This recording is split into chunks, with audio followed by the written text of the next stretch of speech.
오늘 말씀의 제목은 억지 시대의 억지 재판이라는 말씀으로 하나님 말씀을 증거하겠습니다. 칼럼니스트 중에 서정규 씨가 쓴 억지 시대라는 말이 있습니다. 그분의 표현에 의하면 지금 우리나라는 억지 시대를 살아가고 있는 중이다, 이런 얘기를 합니다. 우리는 자원이 제한되어 있는데 그 제한된 것을 통해서 서로 잘 살려고 해야 되는데 서로가 더 어렵게 서로가 서로를 욕심 때문에 서로를 안 좋은 곳으로 끌고 가는 그런 억지 논쟁이 많다, 이런 얘기합니다. 사람과 사람 사이의 양보의 미덕은 벌써 오래전에 사라졌고 자신에게 유리한지 불리한지를 따지는 그런 논쟁, 우격 따짐의 논쟁들만 난무하더라, 그런 얘기를 합니다. 억지라는 말은 잘 되지 않은 일을 무리하게 해내려는 고집, 이것을 억지라고 합니다. 그러니까 나 자신에게 불리한 어떤 일이나 의견에 대해서 이치상 맞지 않더라도 끝까지 우기고 보는 그 심보를 억지 부린다, 이런 표현을 씁니다. 이것이 억지 부리는 것이 가장 심한 곳이 정치판입니다. 오죽하면 정치를 시궁창 구덩이라고 말을 하겠습니까? 우리나라에는 진보와 보수가 있는데 요즘은 극한 대립을 가고 있는 것이 너무 안타깝게 보입니다. 보수주의는 전통과 관습, 기존 질서와 가치를 소중히 여기며 점진적인 사회 개혁을 지지합니다. 반면에 진보주의는 기존의 정치, 경제, 사회 체제를 변혁을 통해서 급진적인 변형을 통해서 방향을 바꾸려는 그런 것을 지지합니다. 둘 다 취지는 참 좋습니다. 서로가 대화가 되고 서로가 양보하고 이러면 상생할 수 있는데 문제는 그들 사이에 대화가 없고 극한 대립만 남아있기 때문에 자기 주장만 옳다는 억지 논쟁들이 있어서 그래서 우리나라가 참 안타깝게 가고 있다, 그런 얘기를 했습니다. 오늘 본문에도 보면 억지를 부리는 무리들이 나오고 있습니다. 이들은 지도층에 있는 사람들이었습니다. 대제사장들, 서기관들, 장로들 같은 기득권층에 있는 그들이 억지 논쟁을 벌이고 있습니다. 종교라는 이름으로 율법으로 사람들을 궁지에 몰게 되어지고 그런 억지를 부리고 있는 억지 시대의 사람들이었습니다. 예수님이 그것을 아시고 그런 억지 부리는 것에 대해서 신랄하게 비판하니까 그들은 자기의 치부가 드러나니까 저 사람을 죽여야 된다, 그런 억지 주장을 펼치게 되어집니다. 결국은 죄가 없는데 죄를 뒤집어 씌워서라도 죽이려고 하는 그런 모습들이 나옵니다. 그래서 예수님을 잡았습니다. 예수님을 잡아서 대제사장의 관정, 그 뜰에 모여서 거기서 재판을 하기 시작합니다. 억지 재판이지요. 거기에 서기관들과 장로들과 몇몇 사내들인 공회원들이 모여서 함께 예수님에 대해서 죄를 만들어서라도 재판을 하는 그런 억지 재판이 있습니다.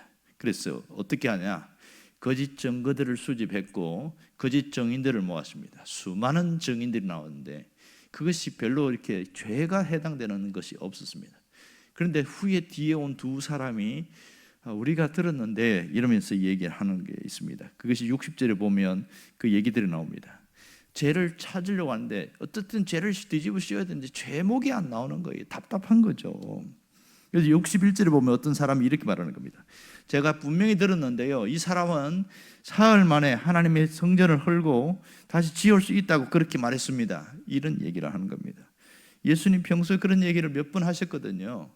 그러니까 요한복음 2장 19절에도 보면 그렇게 얘기하는 게 나옵니다. 너희가 이 성전을 헐라 내가 사흘 동안에 일으키리라, 이런 얘기를 했습니다. 그것이 그들이 내세운 제목이었습니다. 그러니까 너무나 억지스러운 것이죠. 그게 무슨 제목이 되겠어요. 그런데 예수님은 그들의 억지 주장에 대해서 아무런 반응을 하지 않고 가만히 계셨어요. 왜 이런 억지 주장을 펼치는 그들에게 당당하게 그거는 아니라고 얘기를 해야 되는데 그냥 가만히 침묵하고 계실까? 가만히 보면 답답한 그런 모습들이 나타납니다. 여러분, 예수님이 성전을 사흘 만에 다시 지으리라고 한 것은 그것은 예수님이 누구신지 그것을 드러내는 증거거든요. 그런데 사람들은 그걸 꼬투리로 잡아서 하나님의 성전을 모독한 자로 처벌하려고 하고 있습니다. 그래서 죄 없는데 이것이라도 뒤집어 씌워서 죄를 만들려는 억지 신문을 주장하고 있는 겁니다. 그리고 63절에 보면 결정적인 한 방을 날립니다. 네가 만일 하나님의 아들 그리스도라면 우리에게 직접 말해라, 이러면서 물고 늘어집니다. 그랬더니 64절에 보면 예수님이 네가 말하였느니라, 이러면서 간접적인 방법으로 말씀했습니다. 그러니까 이 네가 말하였느니라, 그 말이 대제사장들과 사람들은 이것을 꼬투리 잡아서 당신은 신성 모독죄를 저질렀다, 그렇게 하면서 확 뒤집어 씌우고 침 뱉고 주먹질을 하고 그러면서 마지막 종교재판 사형응도를 내려버립니다. 죽일 수는 없지만 종교적으로 당신은 신성 모독죄이기 때문에 죽어야 됩니다, 이렇게 만드는 것이죠. 그러나 예수님은 그들의 억지 주장과 억지 재판에서 자신의 똑바른 어떤 항변을 해야 되는데 전혀 하지 않습니다. 그냥 수모를 당하고 험한 꼴을 당하고 있습니다. 왜 그랬을까요? 왜 이렇게 예수님이 그들의 그 억지 주장에 대해서 억지 재판에 수모를 당하고 있었을까요? 그것은 그들의 목적을 알고 있었기 때문에 그렇습니다. 사실은 이 지도자들은 예수님이 누구신지를 알았습니다.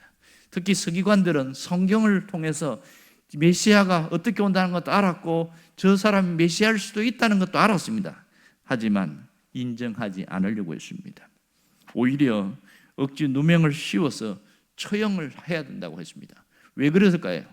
그것은 자기들 속에 있는 치부가 드러날 것이 두려웠기 때문에 그렇습니다. 그동안 온갖 불의와 어떤 굴레, 어떤 율법이라는 굴레를 씌워서 자신들 치부를 싹 덮어놨는데 예수라는 청년이 나타나서 그들의 모든 것을 낱낱이 공개하니까 얼마나 창피스럽게 된지 모르는 겁니다. 더 이상 치부가 드러나면 우리에게 존립이 위태하다, 그런 생각들이 많은 겁니다. 백성들이 그들을 존경하고 따르고 그랬는데 이제는 민심이 이동하게 되어 있습니다.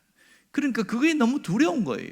그들이 갖고 있는 권력과 기득권의 세력들을 누려야 되는데 예수라는 청년 때문에 그것이 무너지게 되어버린 겁니다. 방법이 뭐냐? 자신들의 잘못을 고치려고 하는 것이 아니라 저 한 사람만 죽으면 끝난다. 그래서 한 사람이 죽어서 모든 사람이 편안한 것이 좋지 않느냐? 대제사장이 그런 말을 하는 거 보면 얼마나 억지스러운지 모릅니다. 그런 일들이 일어나고 있었습니다. 결국 속사정을 보면 억지 재판을 해서라도 자신들이 누리고 있는, 자신들이 갖고 있는 것을 지켜야 되겠다는 그것이 그들의 목적이었습니다. 이들의 재판은 거짓과 억지뿐이었습니다. 이 재판이 억지 재판임을 어떻게 알 수 있느냐? 그들이 세운 거짓 정인과 거짓 증거들 자체가 효력을 잃어버렸기 때문에 그렇습니다. 엉터리였거든요. 그리고 또 다른 재판 자체가 정당한 재판이 아니었습니다. 불법 재판이었어요. 정당한 재판이라면 이 거짓 증거와 정인들을 내세울 필요 없이 진짜 제목을 갖고 왔겠지요. 그리고 정당한 재판이라면 밤에 하지 않고 낮에 당당하게 했겠지요. 산헤드린 공인들 전체 72명을 모아놓고 그리고 그 사람들 앞에서 공개적으로 재판했겠죠. 하지만 그들은 비밀리에 재판을 했고 밤에, 그것도 새벽에 재판을 했습니다. 그들이 불법 재판이라는 것을 여실히 보여주고 있는 겁니다. 이런 억지 재판의 자리에서 예수님이 자신이 누군지를 밝혔습니다. 누군지를 밝혀서 그들의 양심을, 거짓된 양심에 노크를 했음에도 불구하고 그들은 자기 양심을, 마음을 닫아버렸습니다. 왜냐하면 메시아가 올 때에 그들이 갖고 있는 생각과 사상이 뭐냐면 이 메시아가 올 때에 큰 권능과 구름을 타고 여기 오실 것이다, 이 얘기를 했습니다. 근데 예수님이 정확하게 그 말씀을 하셨거든요. 64절 중간에 보면 이렇게 말합니다. 내가 너희에게 이르노니 이후에 인자가 권능의 우편에 앉아있는 것과 하늘의 구름을 타고 오는 것을 너희가 보리라 하시니, 이게 그들이 믿는 건데 그것을 그대로 얘기했단 말입니다. 그런데도 그들은 믿지 않았습니다. 그리스도가 누구신지를 알고 있었음에도 안 믿으려고 한 것이죠. 그러면 예수는 왜 그들의 수모와 억지 재판을 받아들였을까요? 그들의 억지 재판과 수모를 견딘 것은 죄인들의 죄값을 치르게 하기 위해서입니다. 그리스도, 메시아를 기다린다고 하는 그들의 위선적인 모습, 그들의 온갖 불의와 거짓의 모습이 이 억지 재판을 통해서 그들의 민낯이 드러나고 있습니다. 예수님은 이들의 실상을 보이심으로써 이들이 지금 어떤 자인지를 공개적으로 고발하고 있는 겁니다. 우리 주변에도 보면 교회와 교회를 억지로 해방하는 자들이 종종 있습니다. 교회 밖에서 있고요, 교회 안에도 있습니다. 교회 밖에 있는 무리 중에 교회를 해방하는 자들은, 가장 뚜렷한 자들은 이단자들입니다. 이단이지요. 신천지와 하나님의 교회와 제임앱스, 정명석 이런 사람들은 뚜렷하게 교회를 무너뜨리는 세력들입니다. 그들의 악한 모습은 날이 갈수록 더해지고만 있습니다. 교회를 무너뜨리는 세력 중에서는 기득권을 가진 사람들, 권력을 가진 사람들도 있습니다. 정치판에 있는 사람들도 있다는 것이죠.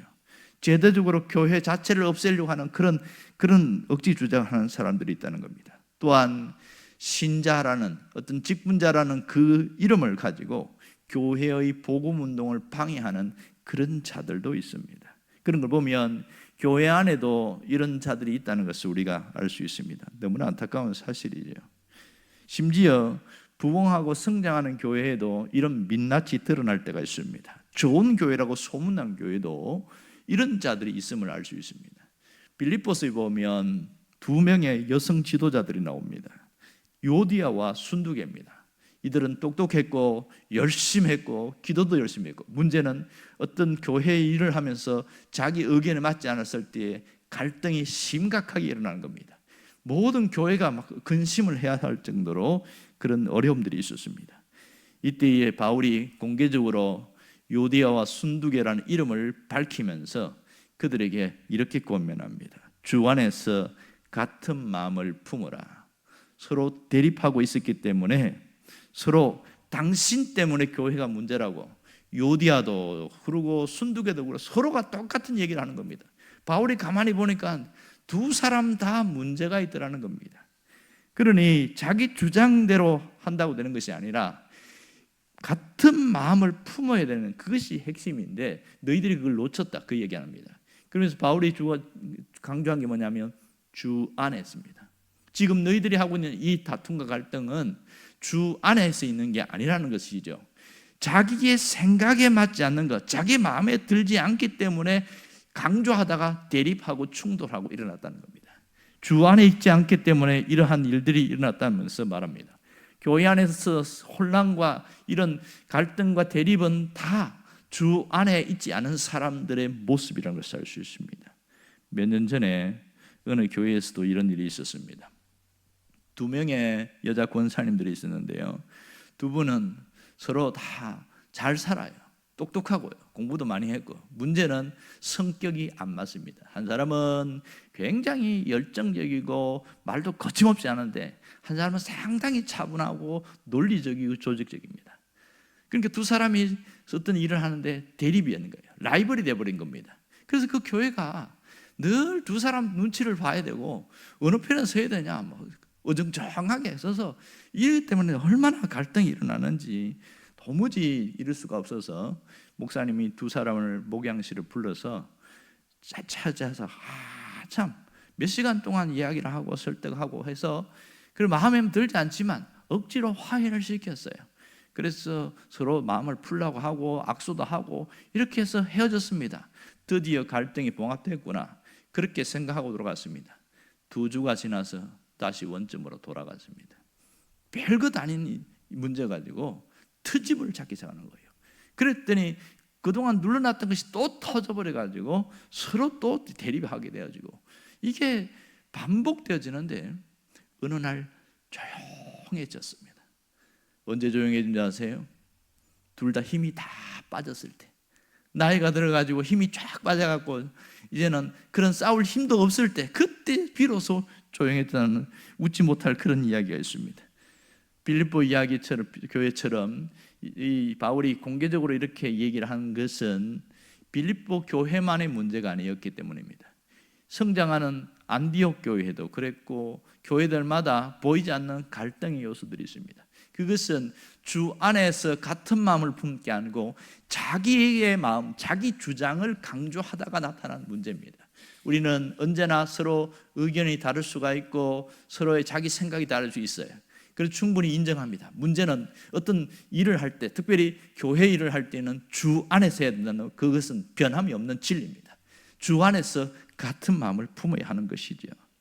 오늘 우리가 이 말씀을 통해서 깨달아야 할 것은 교회를 회방하는 세력들이 밖에만 있는 것이 아니고 교회 안에도 있을 수 있다는 것을 알아야 됩니다. 거짓과 억지에 우리가 그런 주장에 넘어가지 않도록 조심하고 경계해야 되는 것이 우리가 해야 할 일입니다. 이들의 신앙과 양심은 이미 하나님을 떠났고 그 순간 그렇게 하는 동안은 그들은 하나님을 떠난 자들입니다. 그렇기 때문에 그들이 어떻게 될지는 그걸 알 수가 없습니다. 그러나 자기 주장을 펼치고 자기가 그렇게 억지 논리를 펴는 그 자체는 하나님이 없는 것이죠. 주 안에 있는 자들이 아니라는 겁니다. 우리가 이런 것을 안다면 지금 아무 문제가 없고 변화 없을 때 나는 어떻게 살아야 하느냐? 간단합니다. 첫 번째는 진리 위에 서 있는 연습과 훈련이 필요합니다. 경건의 연습이지요. 말씀 위에 서 있어서 말씀대로 살아가는 그 반복된 훈련이 나를 강하게 하고 분명하게 합니다. 어떻게 해요? 분별의 능력이 생기는 겁니다. 말씀을 통해서 분별의 능력이 생기게 돼서 어떤 사람과 인정에 휩쓸리지 않는다는 것이죠. 또한 두 번째는 절대로 진리에서 벗어나는 일에는 굴복하지 않아야 한다는 겁니다. 굴복이라는 것은 타협이고 신앙이 무너지는 것이죠. 이들에게 굴복하는 것은 결국은 예수님께 욕되게 하는 겁니다. 여러분 그 얘기 들어보셨죠? 6.25 때 일어난 그 엄청난 사건들 말입니다. 갑자기 이 공산당이 밀려 내려올 때에 하필이면 주일날 예배 드릴 때 어느 마을을 덮쳤습니다. 사람들이 예배당에서 모여서 기도하고 있는데 그 총칼을 들고 총불을 들고 막 예배당 문을 치고 들어오는 겁니다. 한참 설교하고 있는데 이런 일이 벌어졌어요. 모든 게 중단됐습니다. 그리고 이 총을 들이대면서 포악하게 하니까 사람이 벌벌벌 떠는 거죠. 근데 어느 그 교회는 희한하게, 요즘은 그런 일이 없는데 아주 옛날에는 뭐 예수님의 사진도 뭐 뒤에 갖다 놓고 했나 모릅니다. 어떤 한 군인이 그것을 확 잡아당기고 땅바닥에 내동댕기니까 유리가 파편이 산산적으로 벌어지는 겁니다. 그러면서 거기다가 침을 택 뱉으면서 뭐라고 그러냐면 살고 싶으면 나처럼 이렇게 침 뱉고 나가면 사람 살려준다. 그런 거예요. 사람이요 죽음 앞에 서면 정신이 하나도 없는 거예요. 그냥 총을 갖다 들이대고 있으니까 이거는 바로 뭐 사람 끝나는 거잖아요. 그러니까 벌벌벌 떨면서 어떤 사람은 침을 뱉고 하고 어떤 사람은 눈물을 훔치면서 막 그렇게 이렇게 갈등하는 사람도 있고, 소수의 사람들은 그래도 막 자기는 죽어도 못한다고 그런 사람도 있고. 그런데요 그 중에서 이 초등학교 초등학생인 것 같아요. 10살인가 12살인가 되는 아이가 그 사진을 들어가고 침 뱉은 그 사진을 들고 가슴에 품고 있으면 엉엉 우는 거예요. 그러면서 나는 침 못 뱉어요 이렇게 하는 거예요. 이 어른들도 죽음 앞에서 두려워하는데 이 아이는 죽음이 두렵지 않은지 어떻게 그런 일이 있었습니다. 근데요 반전이 일어납니다. 이래서 사람들 갈라놨어요. 세워놨어요. 그 공산당이 하는 말이 너희가 믿는 신도 배신하는데 우리를 배신하지 않겠냐. 그러면서 저쪽에 침 뱉고 살고자 하는 사람들을 오히려 총을 쏴 다 죽여버렸다는 그런, 뭐 진짜인지 아닌지 모르지만 그런 일도 있었다는 겁니다. 신앙에 대해서는 절대로 굴복하면 안 되는 것이죠. 굴복하는 것 자체가 그거는 이놈이 배신 행위잖아요. 우리가 가끔은 보면 타협의 어떤 유혹들이 끊임없이 올 때가 상당히 많습니다. 그러나 전통이나 관습에 대해서는 그냥 유연하게 대처할 수 있지만 진리에 대해서, 신앙에 대해서는 절대로 타협하면 안 됩니다. 이런 일 때문에 엄청난 손해를 보고 엄청난 어려움을 당할 때가 참 많습니다만은 진리에 서려고 하다 보면 내가 손해보고 내가 억울함을 당한 일이 의외로 많습니다. 그때 우리가 주님이 수모를 당한 것을 묵상하면서 내가 지금 잘하고 있다는 것을 그것을 스스로에게 인정할 줄 알아야 합니다. 그러므로 신앙인들은 태도가 분명해야 됩니다. 비진리 앞에서 당당할 수 있어야 됩니다. 신앙의 태도가 분명한 자가 진실한 성도라는 겁니다. 오늘 우리가 기도할 것은 불의와 거짓에 굴복하지 않는 그런 예수님을 본받는 그런 자가 되게 해달라는 기도가 있기를 간절히 바랍니다. 기도하겠습니다.